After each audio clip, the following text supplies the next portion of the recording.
नमस्कार, आदाब, बहुत-बहुत स्वागत है आप सभी का। डीबी लाइव देख रहे हैं आप। मैं हूँ आपके साथ बुशरा खानम फहद। तो आज चौथी मीटिंग इंडिया गठबंधन की दिल्ली में होने जा रही है। 4 बजे का वक्त मुकर्रर किया गया है। अब से कुछ ही देर में मीटिंग शरद पवार के दिल्ली स्थित आवास पर शुरू होने जा रही है।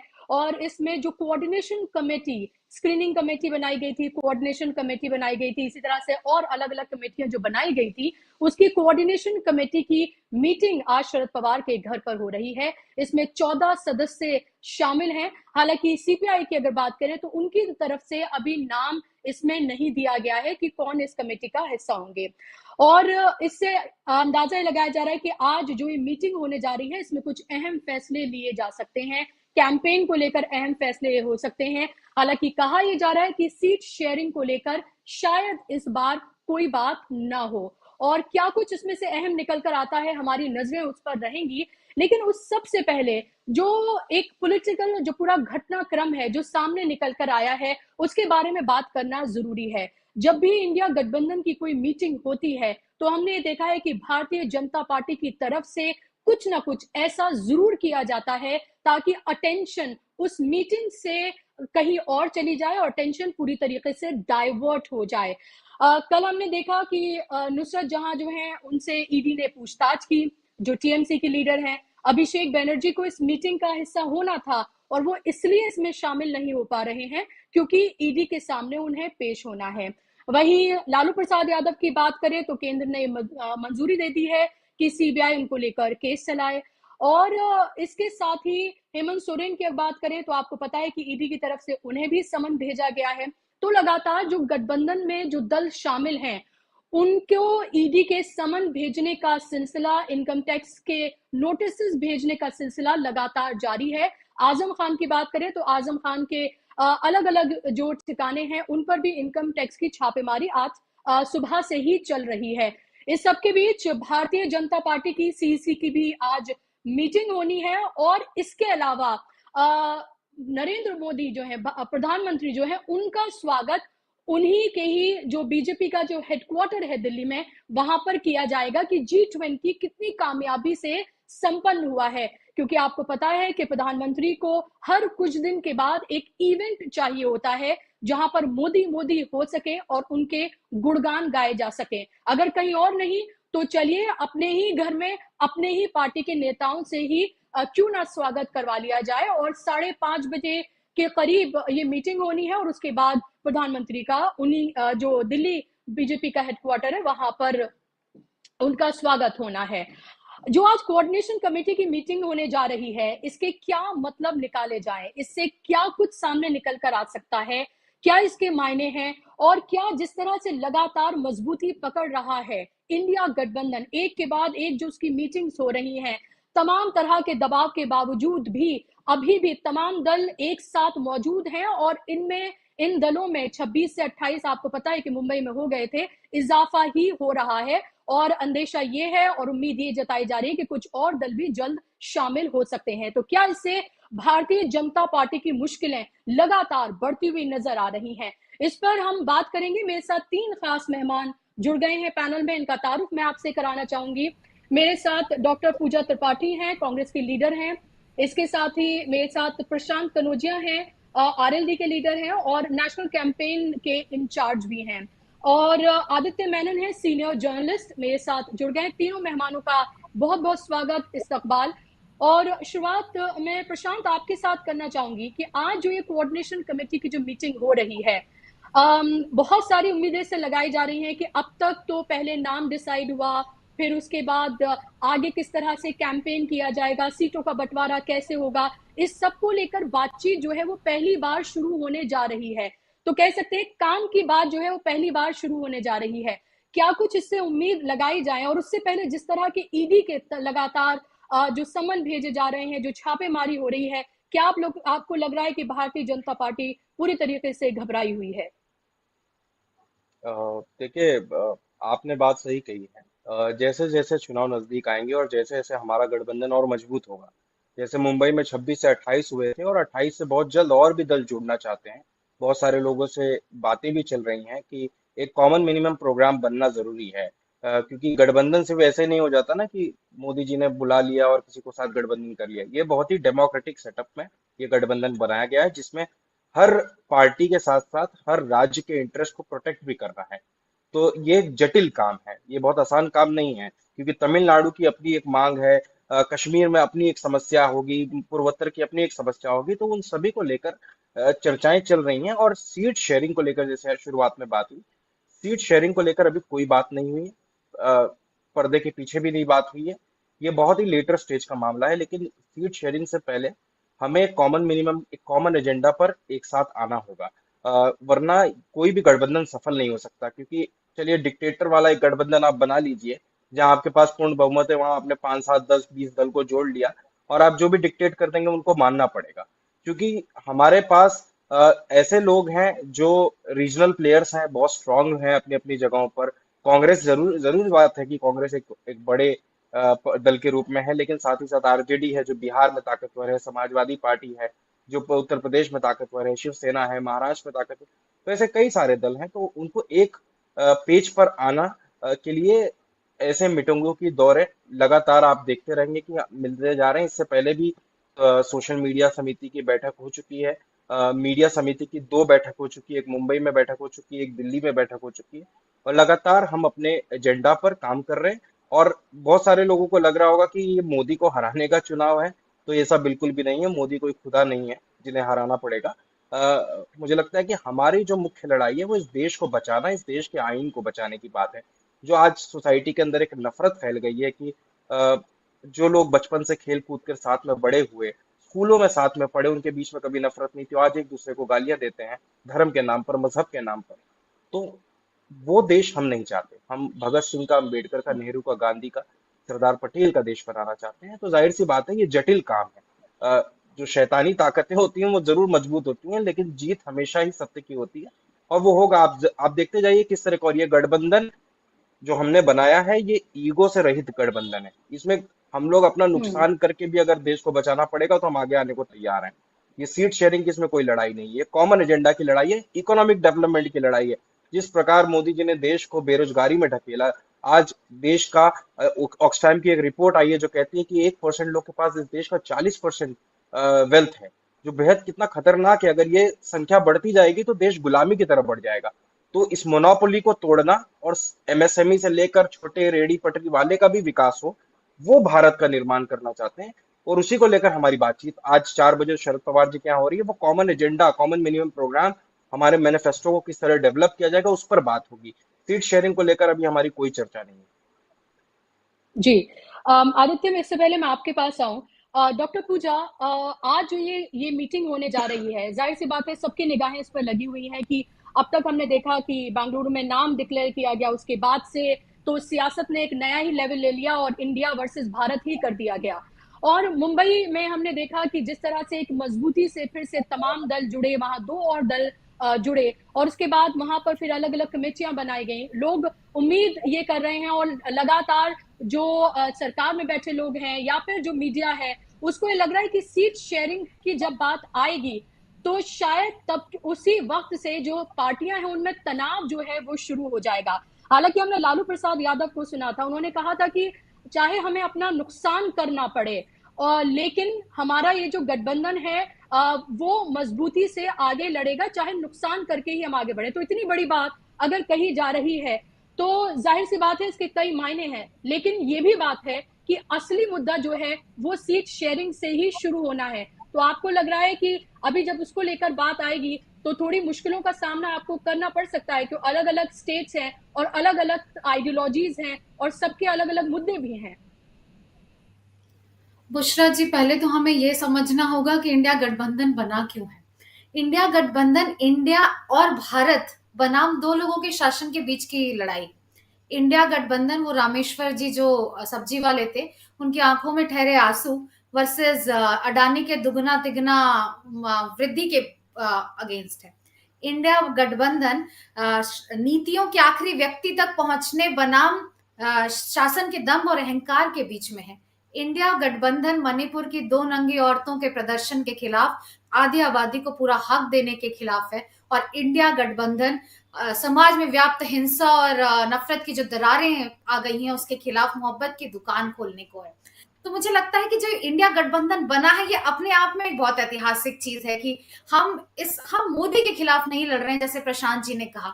हम ये जो 2 लोगों का शासन है, 1.5 लोगों का शासन है जिसने देश को पीछे से और पीछे ही लेकर जा रहा है, उसके खिलाफ लड़ रहे हैं। समाज में व्याप्त हिंसा, नफरत, बेरोजगारी, महंगाई, इन सब के खिलाफ लड़ रहे हैं। इसीलिए हमारा कॉमन मिनिमम एजेंडा इस देश के लिए होगा और इस देश के हित के लिए होगा। जहां तक सीट शेयरिंग की बात है, देखिए इतनी सारी पार्टीज, 28 पार्टीज, और रीजनली वो बहुत स्ट्रांग है।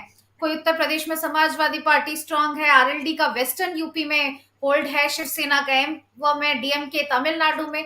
मुझे लगता है कि कांग्रेस के नेशनल अलावा के वोटिंग के अलावा इन सबकी इतने स्ट्रांग होल्ड है कि सीट शेयरिंग बहुत ही पेचीदा मामला है। और आज कोऑर्डिनेशन कमेटी की पहली बैठक है, तो ये एक्सपेक्ट करना कि अभी सीट शेयरिंग पे सहमति हो जाएगी, मुझे नहीं लगता। बहुत सारी राउंड्स चलेंगे और मुझे लगता है आज हम एक कॉमन मिनिमम एजेंडा देखेंगे कि ये देश को बचाने की लड़ाई है। ये इंडिया और भारत में, इंडिया बनाम भारत में फिर नहीं पढ़ना चाहती, ये इंडिया और भारत को उन 2 लोगों के शासन से बचाने की लड़ाई है। और आज हम जरूर से, आज शरद पवार जी के यहाँ जो मीटिंग हो रही है उसमें हम कॉमन मिनिमम प्रोग्राम देखेंगे। बिल्कुल। आदित्य, आप किस तरह से इसको देखते हैं? क्योंकि हम इसमें, अगर हम इंडिया गठबंधन में देखते हैं तो 11 इसमें मुख्यमंत्री हैं कि एक बड़ा गठबंधन है। और ये सवाल ये उठाया जा रहा है कि इतना बड़ा गठबंधन जो है, हालांकि पहले भी होते रहे इस तरह के अलायंसेस, लेकिन ये बहुत बड़े पैमाने पर और इतना बड़ा गठबंधन हुआ है। और सवाल ये है कि ये एक मजबूत गठबंधन है, सबकी अपनी अपनी अलग अलग आइडियोलॉजीज होने के बावजूद भी। ईडी, सीबीआई, इनकम टैक्स, सबके डर को दरकिनार करते हुए ये लोग एक साथ एक मंच पर आए हैं। क्या आपको लगता है कि एक कॉमन मिनिमम प्रोग्राम जो है उस तरह से बन पाएगा? सीट शेयरिंग को लेकर क्या आपको लगता है किसी तरह की कोई भी आपस में उस तरह का कंफ्यूजन नहीं पैदा होगा? क्योंकि एक तरफ ये गठबंधन है, दूसरी तरफ एक ऐसी पार्टी है जो 10 साल से सत्ता में है, वो अपनी पूरी ताकत झोंके हुए साम दाम दंड भेद की सियासत, और उसके पास पूरा सरकारी दरबारी गोदी मीडिया भी मौजूद है। देखिए, ये गठबंधन की तीन मीटिंगें हो चुकी हैं जिसमें सारी पार्टी के आला नेता मौजूद थे। ये काबिल तारीफ है कि अब तक इस गठबंधन में ना कोई पार्टी छोड़कर गई है, और छोड़कर जाना तो बहुत दूर की बात है। किसी पार्टी और किसी और दूसरी पार्टी के बीच में कोई बहुत बड़ा इख्तलाफ भी नज़र नहीं आया है। मीडिया में कई बार असल में कोशिश हुई है कि खबरें फैलाई जाए कि कांग्रेस और आम आदमी पार्टी के बीच में लड़ाई हो गई, या फिर तृणमूल कांग्रेस ने कुछ और कह दिया। लेकिन जब हकीकत यह है कि ये सारी मीटिंगें जो हुई हैं, जो पिछली मीटिंग के बाद अरविंद केजरीवाल ने भी बात कही थी कि कहीं पर किसी भी बात में कोई डिसएग्रीमेंट नहीं हुआ है किन्हीं पार्टियों में। तो गठबंधन वाकई में मजबूत है। कॉमन मिनिमम प्रोग्राम, मेरा ख्याल है इनको कोई दिक्कत होनी नहीं चाहिए कॉमन मिनिमम प्रोग्राम को आगे रखने में, क्योंकि विचारधारा के मामले में भी हाँ जाहिर है डीएमके की अलग विचारधारा है, वामपंथी दलों की अलग विचारधारा है, शिवसेना तो एक प्रो हिंदुत्व पार्टी है। लेकिन चूंकि एक नैरेटिव बहुत क्लियर है कि ये इस सरकार के खिलाफ क्या नैरेटिव रखना चाह रहे हैं। आप इसी डिस्कशन में देख लीजिए, प्रशांत जी और पूजा जी दोनों मुख्तलिफ पार्टियों से हैं, लेकिन जिस नैरेटिव के तहत वो बात कर रहे हैं वो ऑलमोस्ट सिमिलर ही है। तो विचारधारा के मामले में और प्रोग्राम के मामले में ये गठबंधन काफी मजबूत लग रहा है। अब आते हैं सीट शेयरिंग के मामले पर। देखिए, सीट शेयरिंग को लेकर मुझे लगता है थोड़ा बहुत हवा बनाया जा रहा है कि सीट शेयरिंग एक ऐसा मुद्दा है जिस पर ये अलायंस बिखर सकता है। देखा जाए, देखिए तकरीबन 150 सीटें ऐसी हैं जहां सीधी सीधी कांग्रेस और बीजेपी लड़ाई है। उन सीटों पर कोई और पार्टी कोई और अपना दावा नहीं रख सकती। आम आदमी पार्टी वहां कोशिश कर रही है अपना वजूद कायम करने की, लेकिन जाहिर है वो इस इलेक्शन को बड़े आराम से छोड़ सकती है बिना अपने फ्यूचर प्रोस्पेक्ट्स को किसी तरह कॉम्प्रोमाइज किए हुए। तो वो सीटें आप वैसे ही हटा दीजिए। महाराष्ट्र में हाँ, वहां पर चूंकि ये अलायंस मौजूद है, लेकिन अलायंस ने कभी साथ में इलेक्शन लड़ा नहीं है शिवसेना के साथ, तो वहां पर तीनों पार्टियों को एक गिव एंड टेक करना पड़ेगा। तमिलनाडु का अलायंस पहले से मजबूत है। झारखंड का अलायंस में ऑलरेडी एक बार ये लोग साथ लड़ चुके हैं, दोबारा लड़ने में इन्हें कोई दिक्कत नहीं होनी चाहिए। बिहार में ये वामपंथी दलों को अगर हटा दें तो बाकी तीनों पार्टियां 15 का चुनाव एक साथ लड़ी थी, उन्हें भी साथ में लड़ने में कोई खास दिक्कत नहीं होनी चाहिए। दो स्टेट हैं जहां पर सबसे ज्यादा सीट शेयरिंग को लेके मसला हो सकता है, क्योंकि वहां पे अभी तक अलायंस ही नहीं मौजूद है। एक है उत्तर प्रदेश, जहां पे कांग्रेस, समाजवादी पार्टी और रालोद को किसी तरह से 80 सीटों को एक रिस्पेक्टेबल तरह से बांटना पड़ेगा, और दूसरा स्टेट है दिल्ली, जहां पर कांग्रेस और आम आदमी पार्टी दोनों को अपने अभी के जो स्टैंड है वहां से कुछ ना कुछ उन्हें समझौता करना पड़ेगा। देखिए, पंजाब में मुझे कोई बहुत ज्यादा कॉन्फ्लिक्ट नजर नहीं आता, क्योंकि पंजाब में अगर फ्रेंडली फाइट भी हो जाए दोनों पार्टियों के बीच में, बीजेपी का वैसे ही 13 में से 10 सीटों में कोई मौजूद है नहीं, तो पंजाब में कोई बहुत ज्यादा मसला नहीं होना चाहिए। और एक आखिरी स्टेट के बारे में बात और करना अगर चाहूंगा अकाली जी जी और अगर अकाली इसमें शामिल हो जाते हैं, जैसे कोशिश लगातार जारी है, कहा जा रहा है कि भारतीय जनता पार्टी से दूरियां उनकी पहले से ही और ज्यादा बढ़ गई हैं और नीतीश कुमार लगातार ये कोशिश कर रहे हैं कि वो शामिल हो जाएं, अगर पिक्चर में आते हैं तब। देखिए, अकाली दल के आने से आम आदमी पार्टी एलियनेट होने के काफी संभावना है, क्योंकि आम आदमी पार्टी एक बहुत ही स्ट्रांग एंटी अकाली सेंटीमेंट पर आई है। पंजाब कांग्रेस भी बहुत स्ट्रांग एंटी अकाली सेंटीमेंट पर, अगर नवजोत सिद्धू की पूरी सियासत एंटी अकाली प्लैंक पर रही है, तो मुझे पता नहीं अकालियों का आना कितना मुमकिन रहेगा इस अलायंस में। लेकिन पंजाब में फिर भी एक बात जरूर है कि अगर आप 3 सीटें हटा दें, गुरदासपुर, होशियारपुर, अमृतसर, अगर ये 3 सीटें हटा दें बीजेपी का बाकी सीटों में कोई वजूद है ही नहीं। तो चाहे यहाँ सीट शेयरिंग हो ना हो, पंजाब में ये बहुत बड़ा इशू होगा नहीं इस अलायंस में। पश्चिम बंगाल की बस मैं एक बात करना चाह रहा था, पश्चिम बंगाल में भी कुछ हद तक मुमकिन नहीं है कि लेफ्ट और तृणमूल एक साथ लड़े, क्योंकि लेफ्ट की पूरी सियासत एंटी तृणमूल है, तृणमूल का इतिहास एंटी लेफ्ट है।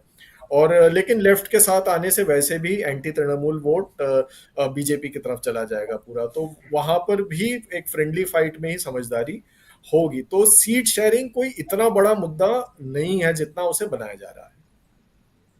जी, जाहिर सी बात है। और ये एक तरह से खबरें जो हैं वो प्लान करने की भी पूरी कोशिश की जाती है। प्रशांत, हम ये देख रहे हैं कि जैसे ही मीटिंग की बात आती है कि मीटिंग होने जा रही है इंडिया अलायंस की, हम ये देखते हैं कि भारतीय जनता पार्टी में एक तरह की एक बौखलाहट जो है वो शुरू हो जाती है। वो या तो कोई ना कोई शगुफा छेड़ देते हैं, और एक जैसे कहते हैं कि हवा में एक गुब्बारा वो छोड़ते हैं और देखते हैं कि कितनी ऊंची उसकी उड़ान है, और जब लगता है कि नहीं ज्यादा उड़ पा रहा है तो फिर उसे फोड़ दिया जाता है। यही हमने देखा लगातार, चाहे वो 18 से 22 तारीख का स्पेशल सेशन हो, वन नेशन वन इलेक्शन की बात हो, इंडिया वर्सेस भारत की बात हो, ये तमाम चीजें तब की गई हैं जब ये लग रहा था कि इंडिया गठबंधन जो है वो एक तरह से न्यूज में है। तो ये तो साफ तौर पर लगता है कि भारतीय जनता पार्टी के माथे पर, नरेंद्र मोदी के माथे पर पसीना है, वो परेशान है कि इतने दल आखिर एक साथ इकट्ठे हुए हैं। लेकिन आपको क्या लगता है, आप लोगों के सामने क्या चुनौतियां हैं आगे आने वाले वक्त में? क्योंकि आपको पता है कि अगर ईडी, सीबीआई, इनकम टैक्स, इस सब के तो आपको जो दल इकट्ठा हुए हैं उनको पहले से ही पता था कि ऐसा कुछ उनके साथ हो सकता है, वो हो भी रहा है, लेकिन उसके बावजूद भी एकजुट हैं वो। लेकिन इसके अलावा और क्या आपको लगता है कि इस गठबंधन के आगे चुनौतियां जो है आगे आने वाले वक्त में पेश आ सकती हैं? देखिए, जाहिर सी बात है कि जब आप सत्ता से लड़ते हैं तो बहुत सारी चुनौतियां होती हैं, और सरकार के पास बहुत सारी एजेंसीज हैं, ईडी है, सीबीआई है, तमाम ऐसी एजेंसीज हैं जिसका वो दुरुपयोग कर कर किसी का न किसी तरीके से लोगों को दबाने का, झुकाने का काम करते हैं। जो कि प्राइम एग्जांपल आपके लिए महाराष्ट्र है। जो प्रताप सरनाइक, जो हसन मुशर्रफ एक समय में भ्रष्टाचारी थे, ईडी की जांच हो रही थी उनके खिलाफ, अब वो मंत्री बन गए हैं। अब वो शिवसेना ने आकर यहाँ मर्ज कर दिया, वो ईडी के जोर पर ही हुआ। बहुत सारी जगह हमने ये मॉडल्स ऑफ ऑपरेंडी देखी है बीजेपी की, कि वो दुरुपयोग कर कर किसी भी तरीके से सरकार को डिसमेंटल करने की कोशिश करते हैं या किसी को जेल भेज दें। जैसे नवाब मलिक साहब लगभग साल भर से ज्यादा वो जेल में रहे, और अब वो वापस आ गए हैं, और वापस भी आ गए हैं तो वो अजित पवार के कैंप को ज्वाइन किया। तो ये बताता है कि अगर आप समझौता कर लें बीजेपी के साथ, तो हो सकता है कि आपके ऊपर से ईडी की भी नजर हट जाएगी या सीबीआई की नजर हट जाएगी। चुनौतियां तो बहुत हैं, लेकिन मुझे लगता है कि अब देश का मिजाज बदल रहा है। राहुल गांधी जी के लिए, मैं 2014 से मैं देखता था कि राहुल गांधी के लिए एक तरीके का जो दुष्प्रचार किया गया, जिस प्रकार उन्हें एक तरीके से कमअकल पेश करने की कोशिश की गई मीडिया में खास तौर पर, और बहुत सारे नेता मंचों से उन्हें तरह तरह की बातें करते थे। लेकिन अभी इसी देश में जो लोग राहुल गांधी के लिए उल्टा सीधा बोलते थे, भारत जोड़ो यात्रा के बाद उन्हीं बीच में अगर हम जाकर देखें तो उनका परसेप्शन बदला है। और सिर्फ परसेप्शन बदलने का कारण सिर्फ यात्रा नहीं है, बल्कि नरेंद्र मोदी का अत्याचार है। जो लोग 400 रुपए का सिलेंडर खरीदते थे आज 1100 देने पे मजबूर है। 70 रुपए का पेट्रोल पर स्मृति ईरानी जी सड़क पर निकल जाती थी, आज 96 रुपीज पेट्रोल भराना पड़ता है। एजुकेशन की फीस महंगी हो गई है। मैं खास तौर पर बताऊं, मैं जब आईआईएमसी में पढ़ने आया था तो मेरी फीस 68,000 थी, और मेरे ही सामने आज के डेट में 1,18,000 रुपए फीस है। तो मेरे देखते देखते ही किसी संस्थान में अगर 50,000 फीस बढ़ रही है, तो ये मॉडस ऑफ ऑपरेंडी कई जगह पे अपनाई गई होगी। कपड़ा महंगा हुआ है इस देश के अंदर, दाल महंगा हुआ है। अभी मैंने एक तुअर का दाल मैं खरीद के लाया हूँ 224 रुपए किलो। मैं नहीं जानता था कि उस जमाने में 224 रुपए किलो दाल होती थी। तो आम जनता इस बात को समझ रही है। जो फैक्टर नरेंद्र मोदी को ड्राइव कर रहा है, जो कुछ लोग आपको नरेंद्र मोदी के कट्टर समर्थक दिख रहे हैं, वो नरेंद्र मोदी को G20 या फिर विश्व गुरु या फिर विदेश नीति के रूप में नहीं पसंद करते। उनका प्रमुख कारण नरेंद्र मोदी के लिए है कि हेट अगेंस्ट माइनॉरिटी, खासतौर पर मुस्लिम कम्युनिटी के लिए जो हेट्रेड है, वो हेट्रेड उस कम्युनिटी को ड्राइव कर रही है, उस वोटर को ड्राइव कर रही है मोदी के पक्ष में। ऐसा कोई खास बात नहीं है। लेकिन जिस प्रकार जो 18 साल का युवक कट्टर हिंदू बनकर सड़क पर घूम रहा था, वो अब 28 साल का हो गया है। अब उसका बच्चा जूनियर केजी में चला गया है।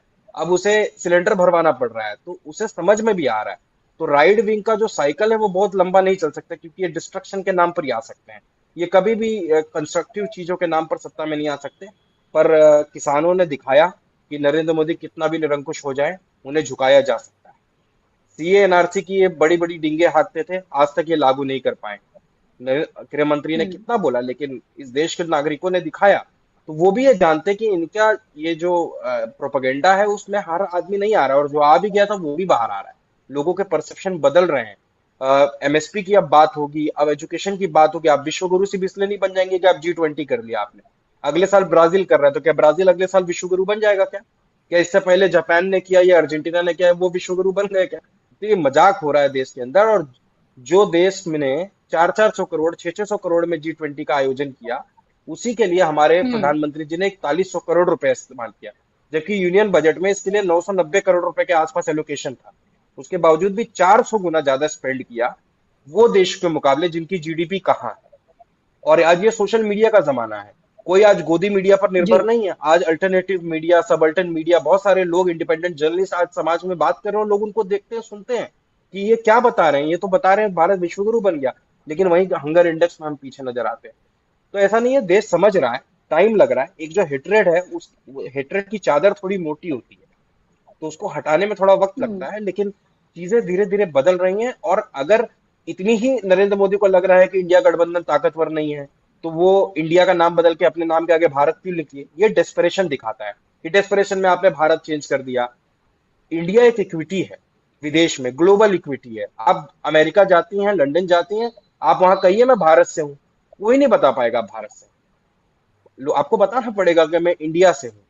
और ये इक्विटी है, ये इंडिया भारत, ये हमारी विरासत है, ये भारतीय जनता पार्टी की विरासत नहीं है। और इसकी विरासत को बचाने के लिए आज लोग सामने आ रहे हैं। और आप यकीन मानिए, नरेंद्र मोदी बहुत परेशान है। और ये डेस्परेशन जो दिख रहा है बीच में, ये जो डीएमके का मामला उठाया इन्होंने, ये सारे डेस्परेशन है। और इनको मुंह की खानी पड़ी। मोहन भागवत ने सामने आकर बताया कि हाँ, हमने 2000 साल अत्याचार किए। तो मैं तो बधाई देता हूँ कि हम जितने लोग भी हैं पूरी दुनिया में, जो लोग ऑपरेसर हैं, वो अगर स्वीकार करें तो समाज अच्छा बनेगा। और ये बदलाव की बयार है। और आप देखिएगा, ये 1 साल की बात है, अगली गर्मी नरेंद्र मोदी जी गुजरात में देखेंगे। चलिए, जाहिर सी बात है, आपने गठबंधन बनाया है, ये आश्वासन रहना चाहिए आपके पास, डॉक्टर पूजा। लेकिन हम ये भी देख रहे हैं कि हाल फिलहाल में कांग्रेस जो है वो मीडिया को लेकर भी, हालांकि ये पहले कर देना चाहिए था, अग्रेसिव नजर आ रही है। अभी हमने देखा कि आज तक के जो एंकर हैं सुधीर चौधरी, उन्होंने जिस तरह से फेक न्यूज फैलाई उस स्कीम को लेकर, उसके बाद उनके ऊपर एफआईआर हुई है। उससे पहले हमने देखा था कि कुछ जो प्रवक्ता हैं कांग्रेस की, जो महिला प्रवक्ता हैं, उनके साथ जो भारतीय जनता पार्टी के ही एक मेल प्रवक्ता हैं, वो कई बार बदतमीजी करते हुए और अभद्र भाषा का भी इस्तेमाल करते हुए नजर आए। उन्होंने कहा जब जब वो होंगे हम वहां से उठ जाएंगे और हम उस डिबेट का हिस्सा नहीं बनेंगे। पवन खेड़ा ने कहा कि आप जो पॉलिटिकल एनालिस्ट या सीनियर जर्नलिस्ट की ओढ़नी उड़ाकर जिन लोगों को अपनी डिबेट में बिठाते हैं, अगर हमने भेजने शुरू कर दिया ऐसे ही, तो क्या हमारे पास भी ऐसे लोग मौजूद हैं? क्या आपको नहीं लगता कि इस तरह की जो सख्ती है या ये जो एफआईआर है, फेक न्यूज जिस तरह से फैलाई जाती है, नेहरू से लेकर सोनिया गांधी, राहुल गांधी, प्रियंका गांधी और इन सबको लेकर, इस तरह के कदम और सख्त उठाए जाने की जरूरत है ताकि ये फेक न्यूज की फैक्ट्री जो है ये बंद हो? बुशरा जी, कल मैं एक डिबेट में गई थी जिसमें मैं थी, बीजेपी के प्रवक्ता थे, एंकर थे जो अघोषित बीजेपी के प्रवक्ता थे, और 3 राजनीतिक विश्लेषक थे जो बीजेपी का साइड ले रहे थे। उनकी लैंग्वेज ऐसी थी कि कांग्रेस की प्रवक्ता विधवा रोना रो रही हैं और इस प्रकार की। तो जब पवन खेड़ा कहते हैं कि राजनीतिक विश्लेषक के रूप में आप बीजेपी के प्रवक्ता को मिलाते हैं, इंक्लूडिंग एंकर जो खुद बीजेपी के प्रवक्ता की तरह, चित्रा त्रिपाठी का एक ट्वीट बहुत वायरल हो रहा है जिसमें वो इंदिरा जी के, निक्सन के अपमान करने की बात करती हैं, पूरी बात नहीं कहती। तो मुझे लगता है कि कांग्रेस ने यहाँ आते आते देर कर दी। और ये पवन खेड़ा जी जब as a chairman media publicity department बने, तब ये एग्रेशन आया है हमारी टीम में। ये बात आया है कि हमें फ्रंटल अटैक करना है, हमें एफआईआर करना है फेक न्यूज के खिलाफ, हमें उन डिबेट्स में नहीं जाना है। जैसे हमें डिपार्टमेंट से बोला गया कि कुछ कुछ प्रवक्ता हैं जो रहेंगे तो आप उठ के आ जाइए, हमें उस डिबेट में ही हिस्सा नहीं लेना है। और दूसरी बात कि हमारे पास पूरी स्वतंत्रता है उनको अटैक करने की। तो मुझे लगता है कि ये जो पूरा टीम है, ये जो पूरा स्ट्रैटेजी है फ्रंटल अटैक करने की, पहली बात तो इनके पास मुद्दे नहीं है, ये गवर्नेंस में जीरो है, ये सिर्फ जय श्री राम, इनको कहीं पर भी छोड़ो तो ये नेहरू जी पे पहुंच जाते हैं, ये इंदिरा जी की इमरजेंसी में पहुंच जाते हैं, 1984 पे पहुंच जाते हैं, उसके आगे इनके पास कोई साक्ष्य नहीं है, कुछ नहीं है। या फिर वो भारत के विश्व गुरु बनने की बात करते हैं, बीच का इनके पास कुछ है ही नहीं। 9 सालों में आपने क्या किया देश की आवाम के लिए, उसके इनके पास कुछ है नहीं। और जब ये नहीं है तो ये बदतमीजी पे उतर आते हैं, भद्देपने पर उतर आते हैं। तो मुझे लगता है कांग्रेस की स्ट्रैटेजी है। अब हम कर्नाटका में सरकार में प्रियंक जी को देख रहे हैं कि वो कितने कितने सीरियस है फेक न्यूज को लेके, सुधीर चौधरी पे हुआ, क्योंकि हमें लगता था कि ये सिर्फ न्यूज रूम्स तक ही है फेक, और लोगों के पास इतना लॉजिक है, लोगों के पास इतनी सोच है कि वो इसे फैक्ट चेक करें। पर नहीं, ये व्हाट्सएप ग्रुप से होते होते तो जहर जो फैला है कि ये जहर है कि एक आरपीएफ का जवान 3 बोगियों में घूमते घूमते एक मुसलमान की टोपी वाले को, एक दाढ़ी वाले को शूट करके बोलता है कि हिंदुस्तान में रहना है तो मोदी योगी कहना है। वो मानसिक रूप से विकलांग नहीं है, वो विक्षिप्त हो चुका है फेक न्यूज और इन सबको पढ़ते पढ़ते। और जो मैं सुनती हूँ नेहरू, एडवीना माउंटबेटन, गांधी परिवार पे टिप्पणी, मुझे लगता है कि कांग्रेस ने आते आते देर करती, पर जब हम आए हैं तो हम इतना ज्यादा फ्रंट फुट पे खेल रहे हैं कि उनपे पुलिसिया कार्रवाई हो रही है। हमने देखा पिछली बार 3 बार पे इस पे न्यूज चैनल्स पे आकर इनको माफी मांगनी पड़ी। ये ऐसा कभी नहीं देखा गया पिछले कभी हमारे 9 सालों के इतिहास में कि इन लोगों को आके माफी मांगने पड़े कि हम इस न्यूज को रिट्रैक्ट करते हैं और हम पार्टी से माफी मांगते हैं। मुझे लगता है ये एग्रेसिव स्ट्रैटेजी की जरूरत पहले थी, पर जब हम आ गए हैं तो हम इनको कहीं कहीं नहीं छोड़ रहे हैं। हम इनको, क्योंकि इनके पास कुछ है ही नहीं, इनके पास 1984 के बाद इनकी बोलती बंद हो जाती है। तो मुझे, और ना इनके पास साक्ष्य है। सुप्रिया की मैं कल एक डिबेट देख रही थी जिसमें वो बात कह रही थी कि बीजेपी ने वॉकआउट किया, उसको वो डिफाई कर रही थी, पर सुप्रिया ने उसी वक्त उनको फैक्ट चेक करके बताया कि जब मुलायम जी ने इंडिया को भारत नाम लाने का रेजोल्यूशन पास किया था यूपी असेंबली में, तो बीजेपी ने वॉकआउट किया था। इनके दोगले जो चरित्र हैं, इनको इनके मुंह पे बताने पे न सिर्फ एंकर चुप होता है, जो कि मैंने पहले भी कहा, वो घोषित बीजेपी प्रवक्ता है, और ये लोग तो चुप हैं। तो मुझे लगता है कि इसकी बहुत जरूरत थी, और अब जब हम हो गए हैं तो मजा भी आ रहा है इस गेम में। अच्छा भी लग रहा है कि हम अपनी बात रख पा रहे हैं बिना किसी डर के, भय के, बिना, क्योंकि हमारे पास पवन खेड़ा जी का सपोर्ट है कि आप लड़िए, आप पार्टी का पक्ष रखिए, आप सच का पक्ष रखिए, सिर्फ पार्टी का नहीं, आप सच का पक्ष रखिए। और हमारे जो हीरोज हैं, ये कौन छद्म राष्ट्रवाद का, जो कहते हैं ना, प्रेमचंद का कहना था कि सांप्रदायिकता संस्कृति का खाल ओढ़े अंदर आती है, ये छद्म राष्ट्रवाद का इन्होंने जो झंडा बना के रखा है, ये कौन है? ये आरएसएस वाले हैं जिन्होंने आजादी के फ्रीडम स्ट्रगल में अंग्रेजों का साथ दिया बनाम भारत के। ये वो छद्म राष्ट्रवाद है जिन्होंने 42 साल तक अपने तिरंगा नहीं फहराया अपने हेडक्वार्टर पे। अब ये हिंदू जी। राष्ट्र के नाम पे ये जो राष्ट्रवाद का झंडा बरदार बन रहे हैं वो हम नहीं करने देंगे, और पूरी मीडिया स्ट्रैटेजी इसी के अंतर्गत आती है। जी, बिल्कुल। आदित्य, अगर हम पूरे इस परिप्रेक्ष्य को देखते हैं, तो राहुल गांधी की बात करना यहाँ पर बेहद ज़रूरी है। मैं आ रही हूँ प्रशांत आपके पास।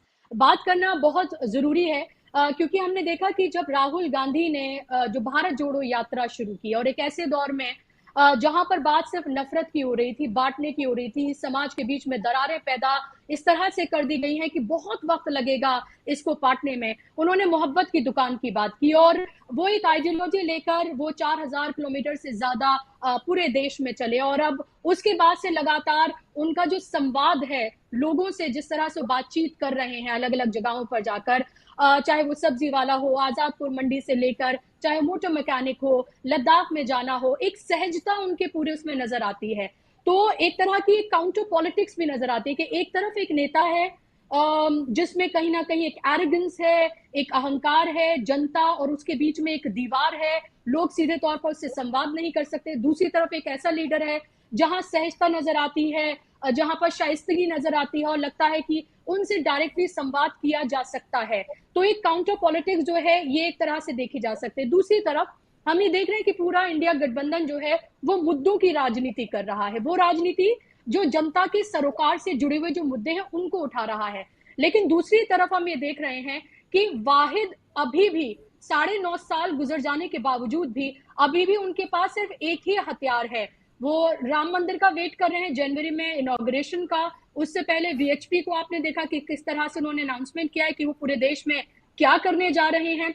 और ऐसे ही धीरे धीरे करके तमाम जगहों पर सुगबुगाहट जो शुरू हो रही है, लग ही रहा है कि भारतीय जनता पार्टी अपने उसी एजेंडे पर ही इलेक्शन लड़ने जा रही है।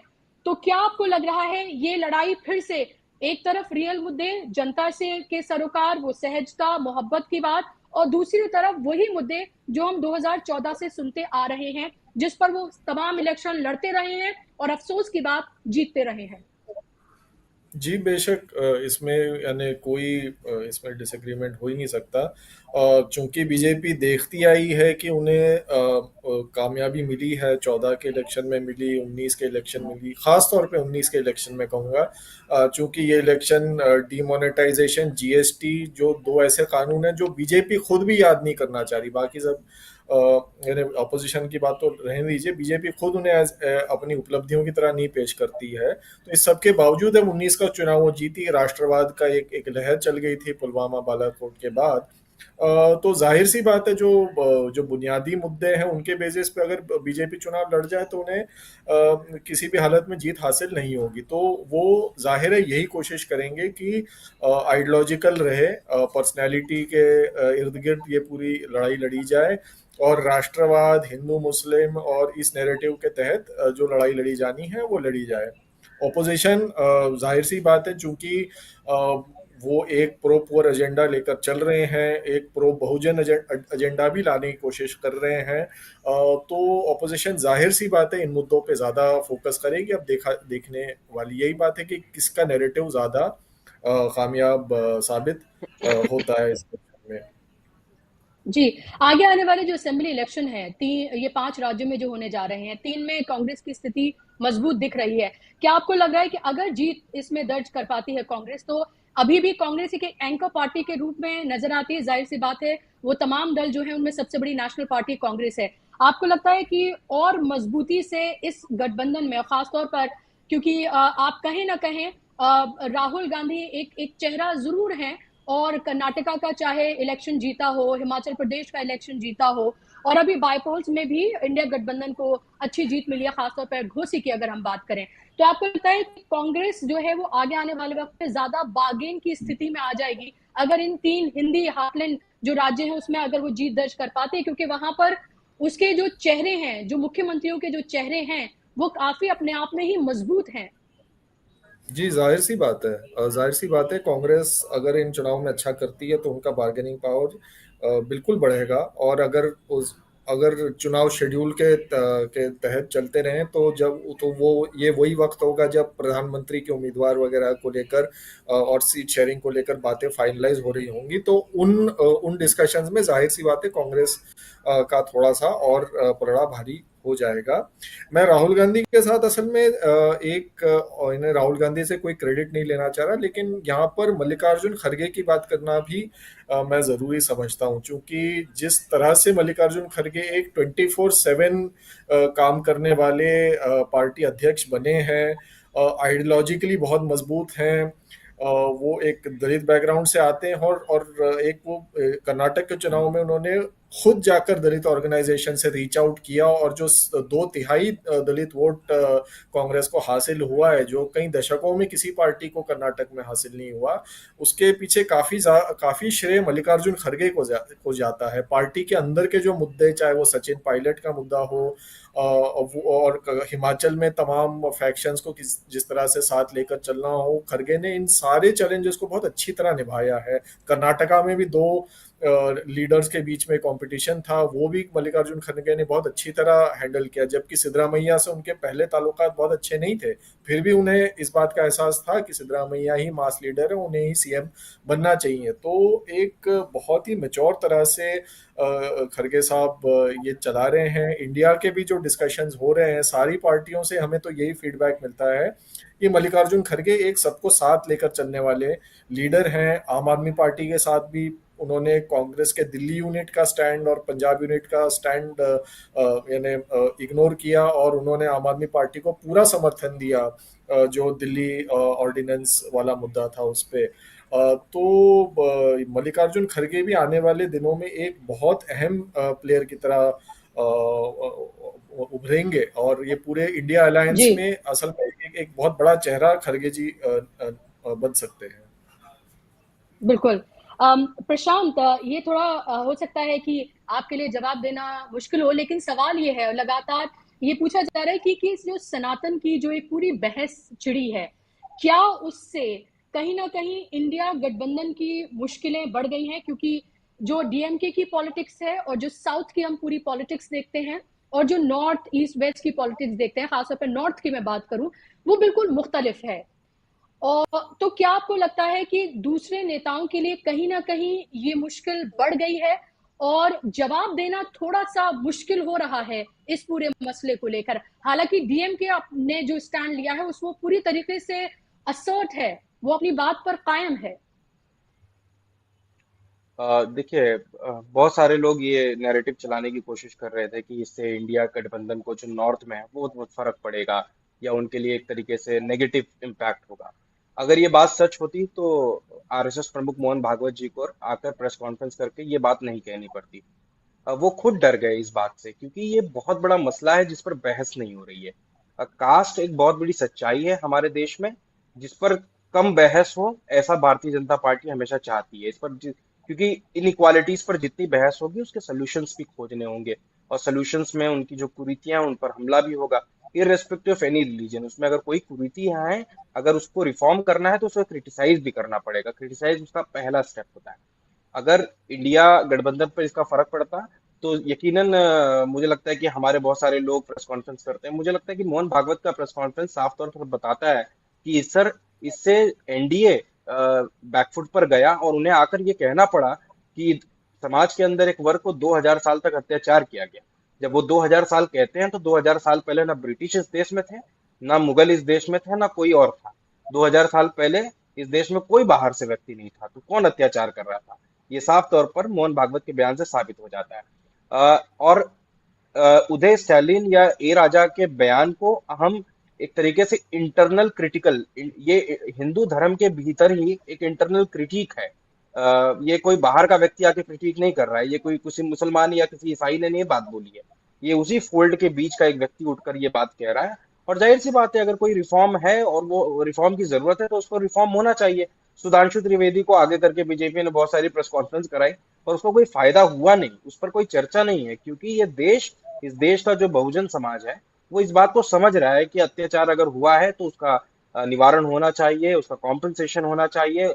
Without justice there is no equality. अगर कोई ये समझ रहा है कि हम इक्वालिटी ला देंगे तो without justice there will be no equality, in case of gender, in case of caste, in case of anything. मतलब अगर आप महिलाओं की बात करें, हम लोग तो कहते हैं महिलाओं को इक्वालिटी मिलनी चाहिए। इक्वालिटी से पहले उन्हें जस्टिस मिलना चाहिए। अगर वो जस्टिस नहीं मिलेगा तो इक्वालिटी किसी काम की नहीं रहेगी, वो रिवर्स ऑपरेशन में बदल जाएगा एक ना एक दिन। तो ये बहुत बड़ी बातें हैं जो बीजेपी वालों को नहीं समझ में आएगा। वो लोगों के आरएसएस की शाखाओं में ये सारी बातें नहीं समझाई जाती कि जेंडर जस्टिस क्या है, कास्ट जस्टिस क्या है, इकोनॉमिक डिस्पैरिटी को किस तरीके से खत्म किया जाए। ये ग्लोबल बातें हैं, ये दुनिया को बेहतरीन बनाने की बातें हैं जो वो शायद नहीं समझ सकते। लेकिन मेरी मित्र पूजा इससे पहले बात कर रहे थे कि मीडिया पर किस प्रकार हमला हो रहा है करना। अब हम लोगों ने रिबटल करना शुरू किया है। चूंकि मैं इंडिया गठबंधन के मीडिया वर्किंग कमेटी का भी सदस्य हूँ, जो गठबंधन के सभी दलों का बना हुआ है। और मीडिया पर बहुत बड़ा निर्णय हमने लिया है हमारी मीटिंग में। और मैं बहुत ज्यादा बातें तो नहीं करूंगा, मुझे एहतराम भी करना है इस ग्रुप के रूल का। लेकिन आपको शाम तक या कल तक एक बहुत बेहतरीन खबर मिलेगी गोदी मीडिया को लेकर। मैं बस इतना ही कहना चाहूंगा, इसका सभी को बेसब्री से इंतजार करना चाहिए। बहुत कड़ा स्टेप है, लेकिन ये बहुत जरूरी स्टेप है, ये देश के लिए बहुत जरूरी स्टेप है। जी, चलिए मैं ये कह सकती हूँ कि देर आए दुरुस्त आए, अगर ऐसा कुछ होने जा रहा है, क्योंकि लगातार पूजा ये सवाल उठता रहा है। हमने शुरू से देखा है कि किस तरह से हजारों करोड़ रुपए सिर्फ राहुल गांधी की इमेज को खराब करने के लिए खर्च किए गए, और उनको उनकी जबान में शहजादा, शहजादा और ये तमाम चीजें कही गई और अलग अलग तरीके से बात की गई। सनातन को लेकर सोनिया गांधी ने कुछ नहीं किया, कुछ नहीं कहा, उनकी तरफ से कोई बयान नहीं आया। लेकिन उसके बावजूद भी जब भारतीय जनता पार्टी टारगेट करती है तो सोनिया गांधी का नाम लेकर उनको टारगेट किया जाता है, क्योंकि उनको पता है कि अगर किसी के ऊपर सबसे ज्यादा टारगेट करना है तो वो गांधी फैमिली है, क्योंकि वो सबसे बड़ी नेशनल पार्टी है और उसी को लेकर सबसे ज्यादा टारगेट किया जाता है। भारतीय जनता पार्टी के बाद सबसे बड़ी नेशनल पार्टी है। तो आपको लग रहा है कि आगे आने वाले वक्त में मीडिया को लेकर और कड़े फैसले लेने की जरूरत है, जिसकी बात अभी कर रहे हैं यहाँ पर प्रशांत। और अगर इससे पहले और सख्त फैसले लिए गए होते तो ये तमाम जिस तरह की खबरें हम ये देखते हैं वो शायद देखने के लिए नहीं मिलती, क्योंकि लगातार जिस तरह से नफरत परोसी जाती है, फेक न्यूज जो लगातार परोसी जाती है रोज सुबह शाम, वहां पर बैठकर अगर कांग्रेस ये डिसाइड कर ले कि we are not going to be a part of this debate, तो वो कहां तक इस डिबेट को एक तरफा करेंगे? क्या आपको नहीं लगता इस तरह का बड़ा डिसीजन लेने की जरूरत है? बुशरा जी, मुझे याद है पहले तो ये जो फेक न्यूज और ये जो सारा झूठा वक्तव्य था, ये पहले अनऑफिशियल चैनल्स के थ्रू शुरू किया गया था। पर अब हम देखते हैं कि भाजपा के आधिकारिक हैंडल्स, भाजपा के आधिकारिक प्रवक्ता वो बात कर रहे हैं। मुझे याद है जिस दिन राहुल गांधी की सजा पर रोक लगाई थी सुप्रीम कोर्ट में, उनके आईटी से हेड सेल अमित वाल्वी ने लिखा था, बकरे की अम्मा कब तक खैर मनाई। ये IT head cell, official IT head cell की लैंग्वेज है। राजनीतिक शुचिता की तो हम उनसे उम्मीद नहीं करते हैं, पर ये वाचिक हिंसा है। इन्होंने एक सुनियोजित कैंपेन चलाया, उसमें हजारों करोड़ों रुपए खर्चा किए कि राहुल गांधी की छवि को खराब कर दिया जाए। इन्होंने सोनिया गांधी पे, प्रधानमंत्री जी ने खुद राजनीतिक रैलियों के मंचों से गलत भाषा का इस्तेमाल किया है। लेकिन क्या आपने कभी सोनिया गांधी को राहुल गांधी को रिवर्ट बैक करते देखा? नहीं। राहुल गांधी जी 4000 किलोमीटर की यात्रा पे चले और उसके बाद, मैं नॉन कांग्रेस पर्सन, एक आम आदमी भी ये जानता है कि वो संवेदना से लबरेज इस राजनीति में एक अपवाद है, वैसा इंसान नहीं है राजनीति में। और वही राहुल गांधी जब सदन में घुसते हैं तो जब वो अडानी पे एक फ्रंटल अटैक करते हैं और आरएसएस की विचारधारा से लड़ने की बात करते हैं, क्योंकि उनको पता है कि ये लड़ाई भाजपा से नहीं है, ये लड़ाई हमारी एक्चुअली आरएसएस से है और उनकी मनुवादी संरचना से है। तो जब वो कहते हैं तो वो नेहरू के भारत माता के कंसेप्ट की याद दिलाते हैं, जब वो कहते हैं कि मणिपुर में भारत माता की हत्या हुई है।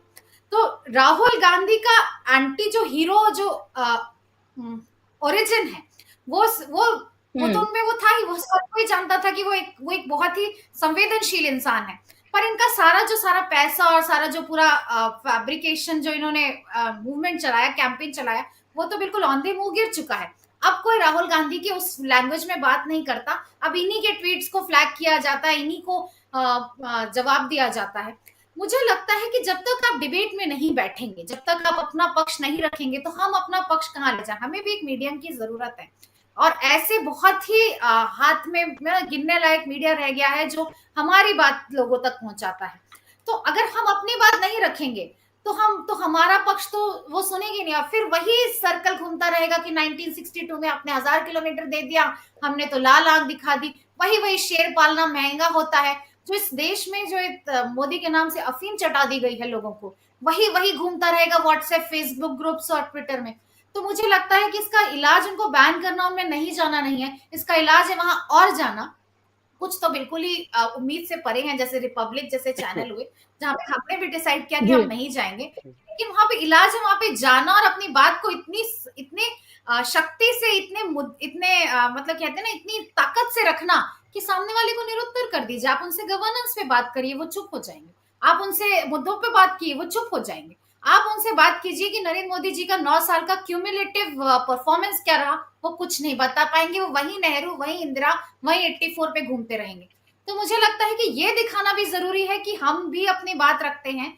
और मुझे लगता है ये धीरे धीरे ये चेंज आ भी रहा है। मैं बहुत सारे व्हाट्सएप ग्रुप्स का हिस्सा हूँ जिसमें मैं देखती हूँ कि काउंटर अटैक आता है जब आलोक शर्मा जी चित्रा त्रिपाठी को बोलते हैं कि आप मेरी बात सुनिए, आपका जो ओपनिंग स्टेटमेंट था वो गलत था। वो बहुत सारे व्हाट्सएप ग्रुप्स में, मैंने अपने पापा के व्हाट्सएप ग्रुप में देखा, तो बहुत सारे व्हाट्सएप ग्रुप्स में जाता है। तो मुझे लगता है कि आपको अपना नैरेटिव रखने के लिए भी तो प्लेटफॉर्म चाहिए। आखिर हम राजनीति कर रहे हैं, हम कोई एनजीओ तो है नहीं।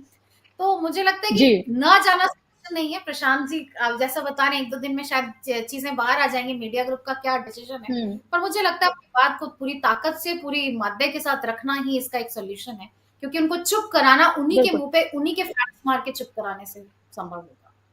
जी आदित्य, हालांकि लोकतंत्र में ये सवाल ही बेहद वाहियात सवाल है, लेकिन मीडिया हमेशा से so called mainstream media हमेशा से सवाल उठाता रहा, if not Modi then who. जैसे कि उनके बाद सारे ऑप्शंस ही बंद हो गए हैं। ये बहुत वाहियात सवाल लोकतंत्र में है, लेकिन क्या आपको लग रहा है जब से ये इंडिया गठबंधन बना है, इस सवाल के जवाब चाहे उनके ही पर्सपेक्टिव से हम देखें मिलने शुरू हो गए हैं, या फिर आपको लगता है कि मोदी का कद अभी भी इतना बड़ा है कि वाकई में अभी इस सवाल के जवाब ढूंढने में अभी इंडिया गठबंधन को और अभी बहुत मेहनत करनी बाकी है और बहुत सारे रिजल्ट्स देने बाकी हैं? जी, जो ग्राउंड पे हम जाते हैं, लोगों से बात करते हैं, ये बात सच है कि प्रधानमंत्री मोदी की लोकप्रियता कुछ हद तक अभी बरकरार है। यानी जो लोग उनकी नीतियों से नाखुश भी हैं, वो कम से कम उनकी नीयत पर सवाल नहीं उठा रहे हैं, और ये उनके ब्रांड मैनेजमेंट की और मीडिया कंट्रोल की एक बहुत बड़ी उपलब्धि है। ये एक हकीकत है जिसे नकारा नहीं जा सकता।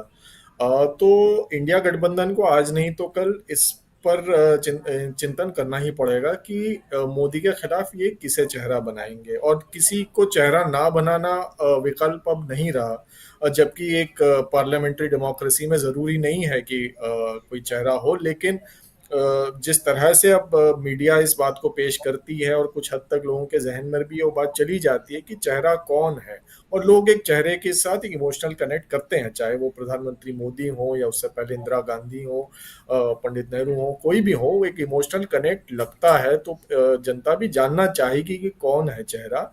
तो विपक्ष को ये फैसला करना पड़ जाएगा कि मोदी के बनाम वो किसको खड़ा करना चाह रहे हैं। जाहिर सी बात है, ये इसका जवाब इन्हें अभी देने की ज़रूरत नहीं है, अनलेस ये स्पेशल सेशन में कोई मोदी कोई नया गेम चेंजर ले आए।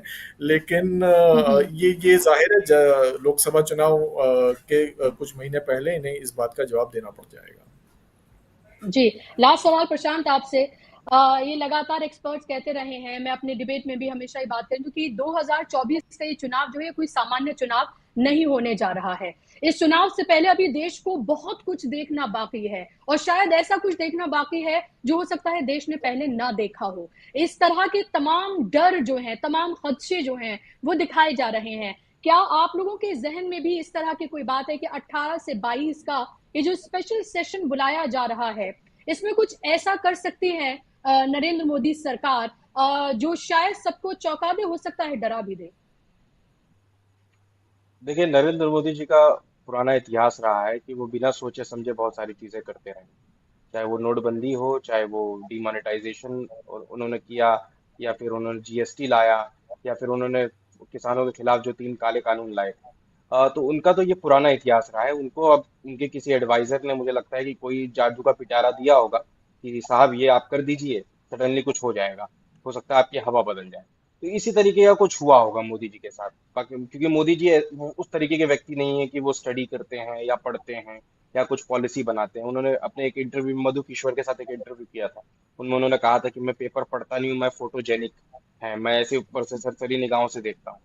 तो मोदी जी अपने एक कैरेक्टरिस्टिक को बता चुके हैं कि वो उनका काम करने का तरीका क्या है।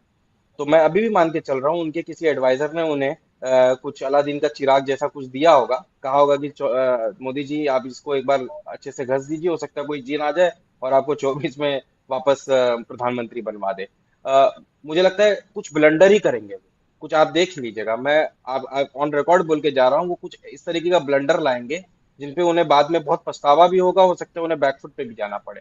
क्योंकि मनमोहन सिंह नहीं है वो। मनमोहन सिंह समझते थे चीजों को, वो बिल ड्राफ्ट कर सकते हैं। मैं नरेंद्र मोदी जी को कहता हूँ, नरेंद्र मोदी जी खुद एक प्राइवेट मेंबर बिल ड्राफ्ट नहीं कर सकते। मतलब मैं उनकी काबिलियत को इतना नीचे आंकता हूँ। तो मुझे भी अभी भी लगता है कि उनका कोई बिजनेस घराने का कोई दोस्त होगा, कुछ ऐसा ही होगा। मैं उनसे कुछ बेहतर की उम्मीद जी नहीं करता।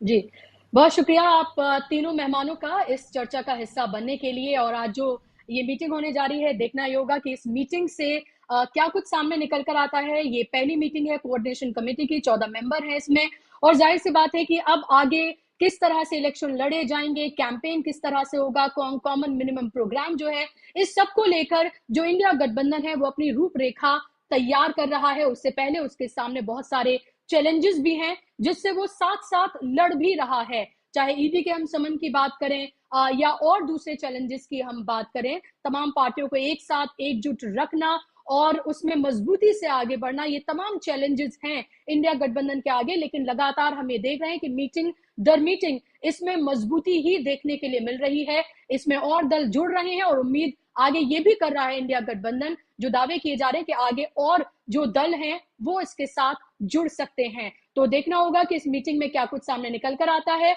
और जाहिर सी बात है कि आज ये जैसे मैंने आपको बताया कि भारतीय जनता पार्टी जो है वो अब से कुछ ही देर में नरेंद्र मोदी का स्वागत उन्हीं के घर में, यानी कि जो भारतीय जनता पार्टी का दिल्ली का हेडक्वार्टर है, वहां पर करने जा रही है। क्योंकि उन्हें लगता है कि G20 का जो पूरा ये सम्मेलन है वो बहुत कामयाबी से उन्होंने इसको किया है, और इस कामयाबी को भुनाने के लिए इवेंट चाहिए। एक इवेंट अभी खत्म हुआ है, तो आज का इवेंट ये है कि नरेंद्र मोदी का स्वागत दिल्ली स्थित जो उनका हेडक्वार्टर है भारतीय जनता पार्टी का, वहां पर किया जाएगा।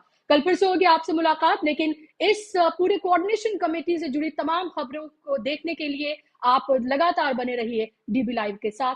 नमस्कार।